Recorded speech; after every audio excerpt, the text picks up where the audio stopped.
Saturday Night Live is trying to make us laugh at an election that isn't funny. One could see the arrival of Saturday Night Live this weekend as the ideal cure after our mid-year of discontent.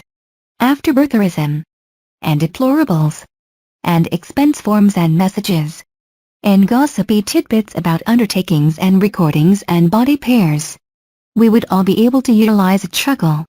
All things considered, desires were high for the show Saturday night, subsequent to being ceaselessly for quite a long time, and returning just a couple days after the most solid presidential civil argument in advanced history.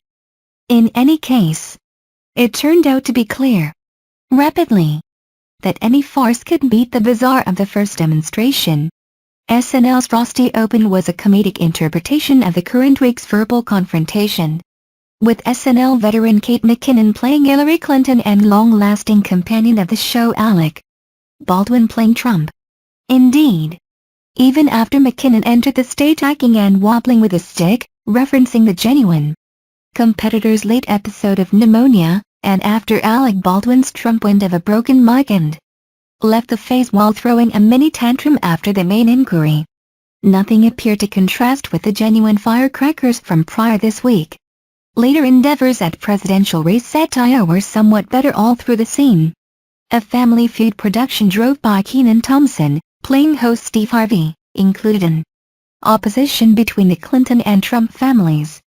On the Trump side, host Margot Robbie played Ivanka Trump, complete with a wind fan blowing her hair. Other cast individuals played Chris Christie and a shirtless Vladimir Putin.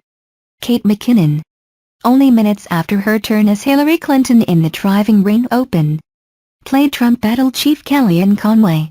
For Team Clinton, Alan Daryl Hammond showed up as Bill Clinton, alluringly charming Ivanka to his group side before the end of the scene.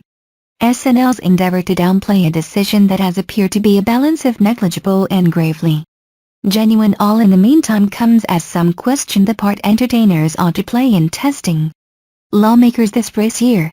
Jimmy Fallon was generally mocked for a late meeting with Donald Trump on The Tonight Show when, rather than brutally scrutinizing the hopeful over some disputable perspectives, the same number of liberal viewers would have preferred, Fallon palled around with Trump, notwithstanding tousling his hair.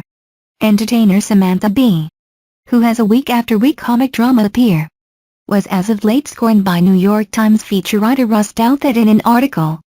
He contended that her line of comic drama, which is cruelly disparaging of Trump and his ascent, speaks to the quick colonization of new social domain by an ascendant social radicalism and the formation of an unmistakably left-wing partisan principle in fields Douthat said used to be objective.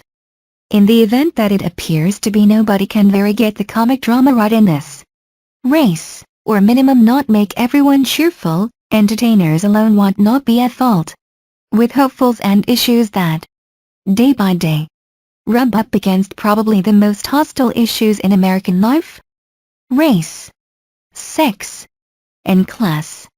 To give some examples, it's an overwhelming lift to make anybody snicker about any of this at all. In any case, you can't detest SNL for attempting. What's more, still they have until November to hit the nail on the head.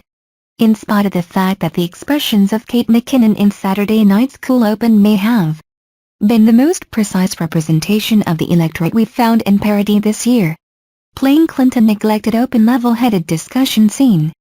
She said to arbitrator Lester Holt, played by Michael J. "Can America vote at this moment?" Her character's presumably by all account not the only one that needs to get the subject of over with.